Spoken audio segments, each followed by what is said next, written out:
Rebbe, what if you have like? Oh, you're doing What? it. Another night. Do we have to do tonight and for tomorrow night? Okay, I'll ask. After. Okay. Simin Kuf Dalid Siv Zion. I think somebody just logged on. Let me tell him. Who? I'll do it. Eretz. I'll tell Eretz.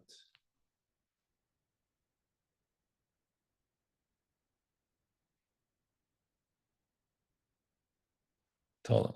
Okay, Zion. Also Lazabo Sadeo. It is also to what do you call it? Your field manure. Put the manure on the field. And even to bring the sheep in there, they'll do their thing. And they're gonna make it the zevel. Even have a guy do this, it is also. Uzriya asura, and it's also the plant. If you have plants that if you don't water them, they're going to be totally lost, then it is mutter to give them to drink. Meaning you can water them. Test also lit. I did this today. Test also litloish I liktzites shum davar mina mechuber. It is also to detach anything that's attached to the ground. Unless the fruit will get ruined if you don't pick them. If you don't pick it till after the yom, it gets ruined, then you're allowed to. You're only allowed to do what you need for mayid. I mean, you can go for this is the common question. Actually, I didn't really get it. Apple picking? Apple picking is more of a sukkahs. Right. Sukkahs chol not the. I myself went flower picking today. So, the question is, you can buy it in the store. So why should you pick it? That's really the issue with the apple picking. You go to the store and buy apples. Why should you pick it? But you don't have to do it exact. You can detach it generously. If you have leftover, you have leftover. Same thing with shopping. You're going shopping. You really only let a shop for Yom Tov. But once you're there, you don't have to make yourself mashuga. If you need wood to turn on a fire, you're allowed to cut it down from a tree, like we had today's stuff. Also, you're not allowed to prune. You're not allowed to take wood from a field in order to make it nicer to plow. But if it's recognizable that you need the wood, you take the big pieces, which makes it look like you need it for the fire, and you leave the small pieces, then it's mutter. It's also to cut branches of trees in order to fix it. And if it's recognizable that you're doing it for the branches, to give it to animal food, but you're not doing it to fix the tree, you cut it all on one side, then it is mutter. Yud. Let's say somebody has a garden next to a guy's garden. And the guy is picking his fruits. And if Yisrael doesn't pick it, he's going to have a hefsid. Meaning because they're going to go, they're going to maybe step on his things. And that's considered a loss. So then you could pick this things. And if it's things that will get ruined when it's detached, if you don't do something with it, meaning it needs to be pruned or something like that, you can do everything. And even if to step on grapes to make it into wine, meaning if your grapes are edible now, but if you don't make them, you want it for wine, and if you don't crush them now, then it's going to get ruined, so then you're allowed to. As long as you didn't specifically wait for Cholamoyed to do this. You're not allowed to take a haircut on Cholamoyed. Even if you took a haircut on Yom Tov. When somebody came out of jail, and even if he got out on Yom Tov, and you just didn't have time, he could also. But otherwise, there's no haircuts. To cut the nails is also also.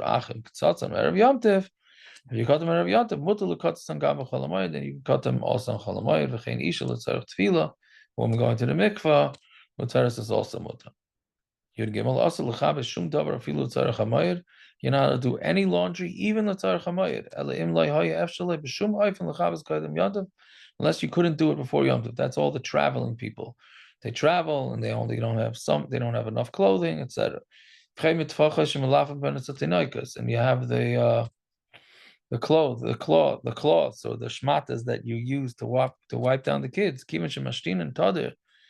I mean, basically, it's diapers, but we have disposable, obviously, nowadays. Since they're constantly urinating on it, and you need a lot, it is mutter to wash them. Meaning, basically, anything that's meant to be washed on a constant basis, that's allowed. But you should wash them betzina. Called over anything that's for refuah, mutalasa, you're allowed to, bein l'adam, bein l'mehema, whether it's animals or humans. Tesvav, how about calculation? So this is a broad thing. Can you trade stocks? Can you deposit checks? Can you put in to get a paycheck? All these things. If you don't write them now, you're going to forget them. That's going to be a loss to you.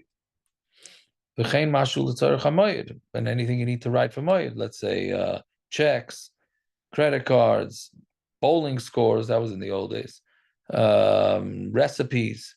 You're allowed to write it. But anything else is also to write. If you get a shleimim and letters of peace, meaning personal letters, that you could write with little shinu. You write the first row on an angle. And whatever thing it's mutter to write, you could also fix the pen and dioy. I had a funny ma'aseh today. Somebody, I'm assuming it was a lady, asked that they had, she wants to write on her food, they write on the top of the foil pan what it is. So she wants to know if she could write it with her left hand. So I said, no, you write it with your right hand. She says, no. She says, I'm a righty. I said, yeah, you're a righty. You can write it. You can write. She thought I didn't understand. I thought she's a left. No. So she's a righty. It's no problem. Right? It's considered a tzarech yom tif. Fine. Let's say somebody needs money, even if he needs it for money, for a mayid, but he's afraid that he might not find money to borrow after the mayid, and he found the borrower, he found the lender, but he's not going to do it without a star. Then he's allowed to write the star, even though it's not tzarech yom tif. Because it's not easy to come up with money on a loan. You're not allowed to get married. If somebody's remarrying his own wife, then he's allowed to. You're allowed to make a party for bris milah and pidyon. That's not called mixing one symbol with another. You're also allowed to make an engagement. You're allowed to rent out workers, even Yiddish workers, that they can do malacha after mayid. You're allowed to go out of the tchum, whether it's in a wagon, whether it's with your feet, or whether it's on an animal. Fine. Chaf ein malam behem is zachar on the cable Arabia. I did that. Yeah. Chaf ein malam behem is zachar on the cable Arabia. You're not allowed to mate animals. To loy havi davar aved, that's not a davar aved. Chaf aleph ein mashivin targaz al beitzim lekadal lefrachim. You can't put the hen on top of the eggs in order to the eggs to grow. If you put them on there before mayid, and then it ran away. If it's within 3 days, you can put it back. After 3 days, you can't put it back because it's too much work to get her back on there. I feel we used to do a beitzim, and that's so much work that meaning even if you're going to lose out on the egg, it's too much work. So then you're potter. and to put another hen, meaning to take a different and afilu taikil yom also, that's also also because since it's not the original egg, that's a lot of work. So basically, from this last thing, we see that there's a limit to how much work you could do with davar avid. Meaning you're allowed to do work for davar avid, but too much exertion is not allowed. Okay, we will stop there, and everybody should have a fine night.